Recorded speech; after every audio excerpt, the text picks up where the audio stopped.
Sluggishness on part of the federal government to formulate laws that clarify the jurisdiction of the provincial governments has affected work execution of the latter. As a result, the chief ministers of the provinces have met with the Prime Minister today, urging the centre to expedite the law formulation. Good morning, I'm Sapsanamma. Let's begin with the headlines of the hour. Prime Minister Pushpa Kamal Dahal says he is serious towards the issue of formation of federal laws during a meeting with chief ministers of 6 provinces this morning. Nepal Electricity Authority cuts off power supply to 14 factories that failed to pay their dues despite using power from the dedicated feeder and trunk lines. South Africa files a case against Israel at the International Court of Justice, accusing it of crimes of genocide against Palestinians in Gaza. And it's Lalitpur City against Dhangari in the finals of Nepal Super League today. The league to create a brand new champion.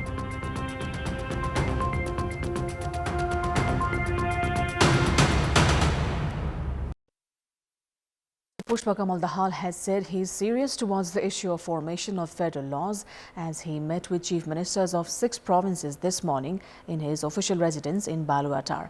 The Premier also assured the chief ministers that laws would be made to ensure the implementation of federalism in a smooth manner. During the meeting, the chief ministers informed the Prime Minister of the decision taken by the provincial coordination meeting held in Hetauda and drew the Premier's attention towards the implementation of federalism and to ensure the rights of the provincial governments as envisioned by the Constitution. The interaction program held in Hetauda had drawn 9 points conclusion which were presented to the Prime Minister this morning. In response, the Prime Minister ensured the process to form necessary laws would be expedited. Chief Minister of Sudur Paschim Province, Kamal was not in the meeting due to his predetermined duties. Chief ministers of all provinces have been expressing grievances, saying that the work execution of the provincial governments had been affected due to the lack of clear jurisdiction of the provincial levels. The Nepal Electricity Authority has cut off power supply to 14 factories that had failed to pay their dues, including the premium charges, despite using power from the dedicated feeder and trunk lines. The 14 factories each owe at least 50 million rupees to the authority. The authority began cutting off power to faulty factories since 22nd of December.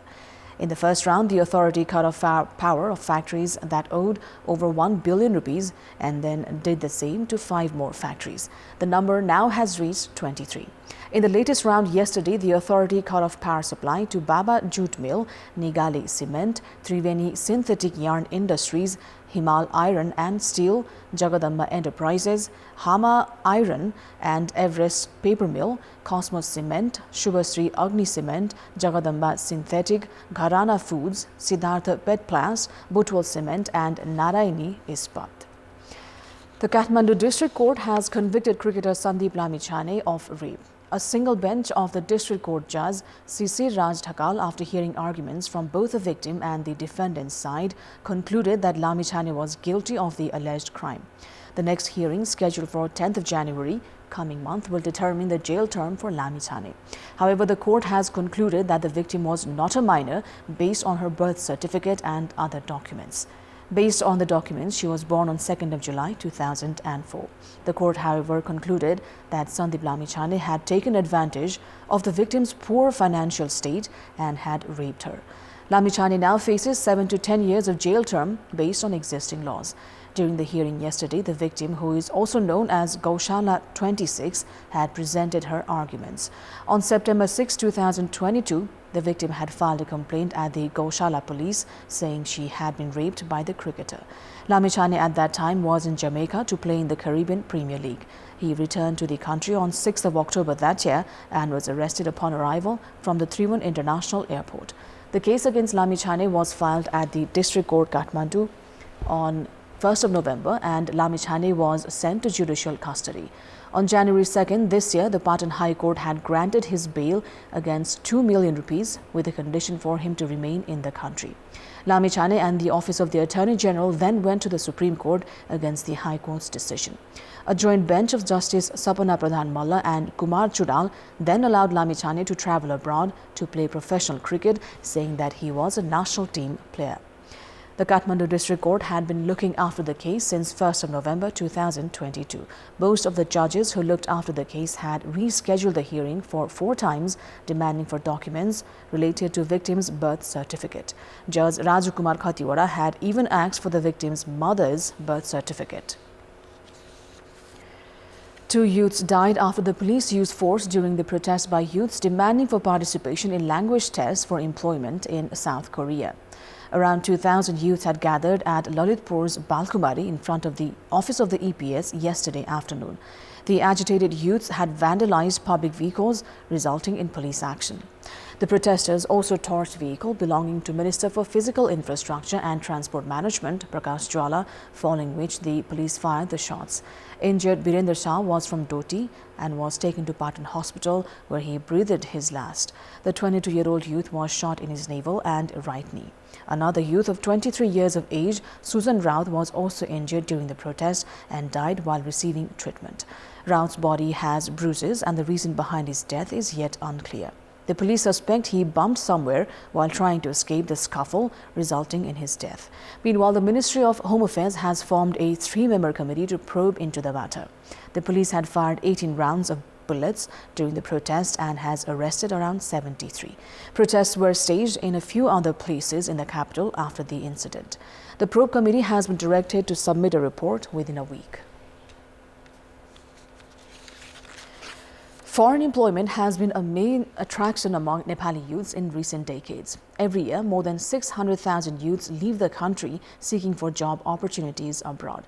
South Korea is one of the most desired destinations for Nepali migrant workers. The government of South Korea has been taking in Nepali workers based on their skills and language capability, which is the employment permit system.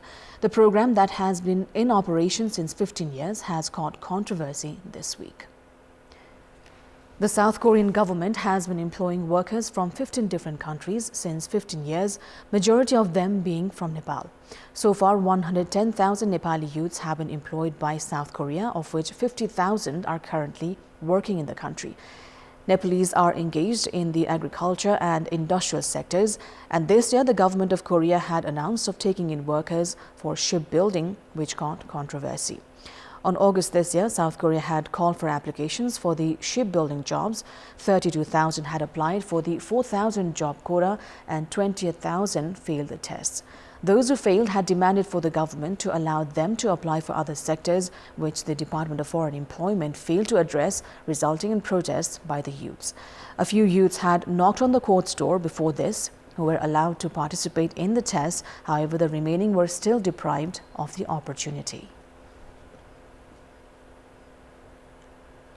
कसैलाई काखा कसैलाई पाखा गर्न पाइदैन नेपालको हामी पनि आम नागरिक भइसकेपछि हाम्रो हक अधिकार चाहिँ नि त्यो संविधान त हाम्रो पनि स्वत अधिकार चाहिँ नि सुनिश्चित हुनुपर्छ भन्ने हाम्रो माग हो र यो 32,000 बाँकी रहेका जुन फेल भएको छ त्यो सम्पूर्णले पाउनुपर्छ र फर्म भर्न पाउनुपर्छ र एक्जाम दिन पाउनुपर्छ हाम्रो माग चाहिँ सबैजना एक्जाम समावेश हुन पाउनु पर्यो खुला प्रतिस्पर्धा गर्न पाउनु पर्यो त्यही हो सबैलाई समान रूपमा अधिकार दिनु पर्थ्यो 18 जनालाई मात्रै फर्म भर्न दिइयो यसमा 18 जनाले मात्रै भर्न पाउनुहुन्छ नत्र अरु दुख नपाउनु होला अरुले भर्न पाउनुहुन्न है भन्देको भए त म आउँदिन थिए यसमा यत्रो ठुलो आन्दोलन गरेर हामीले माग पनि राख्न खोजे हैन हामीले शान्तिपूर्वक र एकदम सुधारात्मक कसरी हुन्छ त्यसलाई चाहिँ हामीले माग राखेका हो The South Korean government had announced of taking 16,000 Nepali workers in the year 2024, for which 143,000 Nepali youths had appeared in the language test under EPS.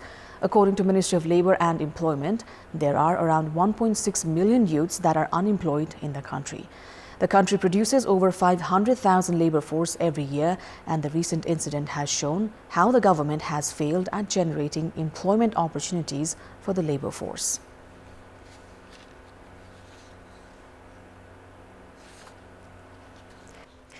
Saptari's Khadak municipality has been declared free from child marriage.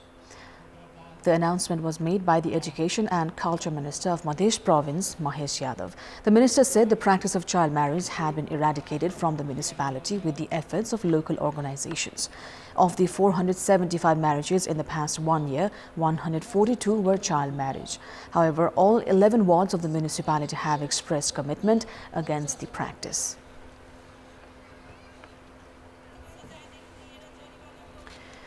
Many districts in the Madhya province have reported of a dip in mercury. Weather changes were reported from yesterday and the movements of the westerly winds have resulted in dews causing dip in mercury. Daily lives had been affected since the second week of December itself. Cold spell usually lasts between the Nepalese months of Posh and Magh, which affected people with lower financial state and the Dalit community the most. Most communities in Tarai Madhesh light a fire to keep themselves warm amid lack of warm clothes. Although there is a disaster management committee in each district, locals say the committee only takes action after the cold cripples lives. And it's time now for our segment Public Pulse, where you text us with your opinion. The question is, what do you think of majority students with foreign academic qualification failing license test? Your options are A. Weak education, B. Inadequate preparation, and C. Strict examination. The voting is on. Type NEWS, select your option A, B or C and send it to 34001 to share your opinion with us. Time now for international update.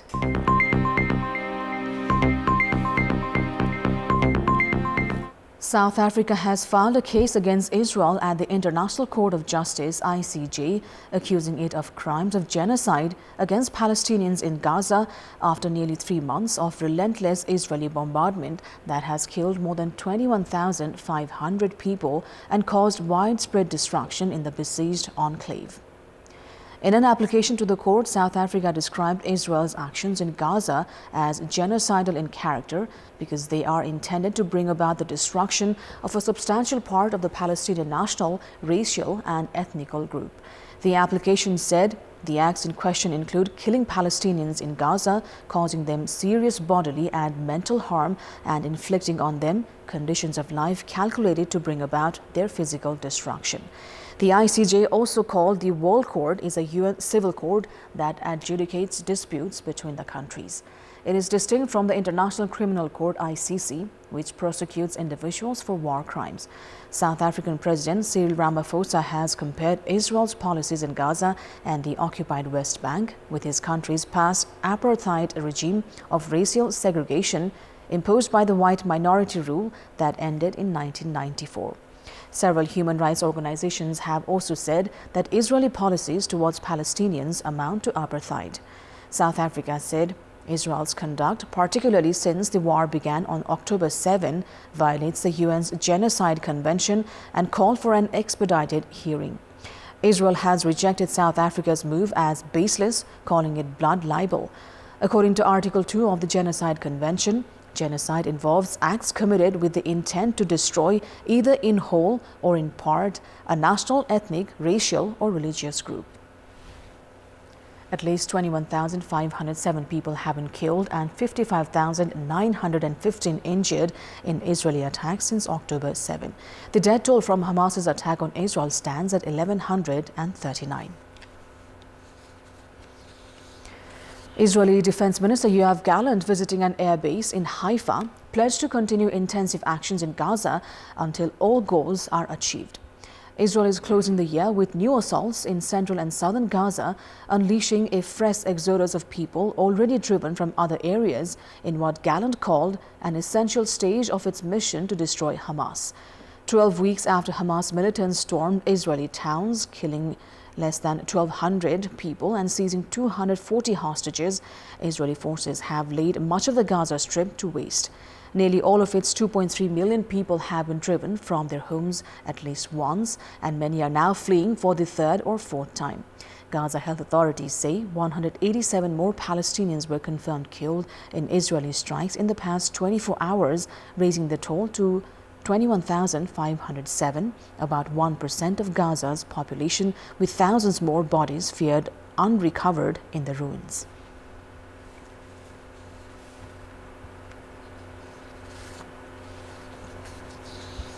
Meanwhile, thousands of people gathered in Yemen's capital Sana'a in a massive rally to express solidarity with Palestinians in the Gaza Strip. Thousands of protesters stood in a road waving Palestinian flags, a few of them holding up firearms while chanting anti-Israeli and anti-US slogans.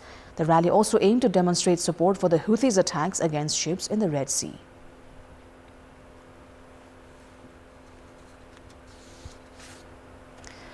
Residents in flood-ravaged area of Pakistan have appealed for assistance after back-to-back years of devastating monsoon rains has plunged their lives into misery. With two major floods in the last 2 years, the urgency for aid is underscored by the escalating threat of climate change, with Pakistan standing as one of the most vulnerable countries to global warming. 1 year after Pakistan was hit by historic flooding in summer 2022, the country fell victim again to a relentless monsoon spell that wreaked havoc across the nation, triggering widespread flooding and landslides. The deluge commenced in June and lasted 3 months, killing many and damaging infrastructure, especially in the provinces of Sindh and Balochistan. The National Disaster Management Authority has said the human toll has been profound, with 196 people losing their lives and more than 280 sustaining injuries. The aftermath saw over 3,700 houses damaged, along with the tragic loss of over 1,100 livestock. As vast areas flooded, casualties rose and 4.4 million acres of agricultural land were destroyed. With collapsing infrastructure, the agriculture-reliant Sindh struggled to cope. It was a grim sense of déjà vu in the southeastern Sindh province, which found itself grappling with familiar challenges as villages affected the previous year bore the brunt once again of a new flood surge. The 2022 calamity affected 33 million people, leaving more than 20 million in need of life-saving assistance, half of them children. The level of displacement soared, with nearly 8 million people uprooted and over 664,000 seeking refuge in relief camps and informal sites. Dramatic drone images from northeast Peru captured flood devastation in communities that has turned streets to rivers and flooded homes. In the Amazonas region, residents of the Condor Cancui were forced to leave their homes and goods, unable to salvage their belongings, now underwater. Local media has reported that heavy rains have left more than 50 homes affected in at least 20 communities. Due to continued rainfall, authorities said evacuations of residents may be required and advised locals to remain vigilant and not to approach the swollen Nieva River. The El Niño weather phenomenon has been blamed for the flood devastation. And that is all for the moment. Thank you for watching. Bye for now.